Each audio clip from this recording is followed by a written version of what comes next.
पूर्वी कोकण भागातून काही घोडे या परिसरात आले होते.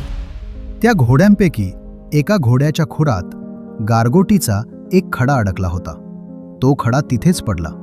त्यानंतर गावातील एका व्यक्तीला स्वप्नामध्ये आवडजाई देवीचा साक्षात्कार झाला आणि त्या जागी देवीची पूजा सुरू झाली आणि हळूहळू ती देवी ग्रामदेवता म्हणून ओळखली जाऊ लागली. जिथे खडा पडला होता तिथे आज आवडजाई देवीचे मंदिर आहे. कालांतरानं आवडजाई देवीच्या नावावरून या गावाचे नाव आवडी असे पडले, अशी एक लोककथा स्थानिकांकडून सांगितली जाते.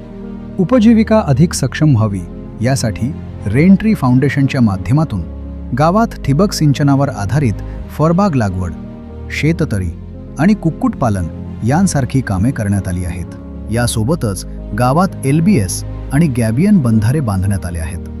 या भागात होणाऱ्या भरपूर पावसामुळे त्यांच्या देखभाल दुरुस्तीचे कामही केले जाते.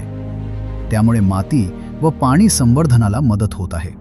स्वच्छ पिण्याच्या पाण्यासाठी गावात सौर ऊर्जेवर चालणारे वॉटर ATM बसवण्यात आले आहेत, ज्यामुळे 24 तास सुरक्षित पाण्याची सोय उपलब्ध झाली आहे.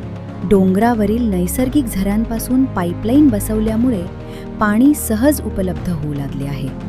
आवळी गावात महिलांचे स्वयंसहायता गट सक्रिय आहेत आणि विविध जनजागृती उपक्रमांमध्ये त्यांचा उत्साहाने सहभाग दिसून येतो.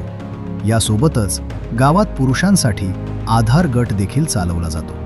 तसेच मानसिक आरोग्य सुधारण्यासाठी आणि स्वकाळजीसाठी जनजागृती केली जात आहे. या सगळ्यामुळे सामाजिक सहभाग आणि समुदाय बळकटीस चालना मिळत आहे.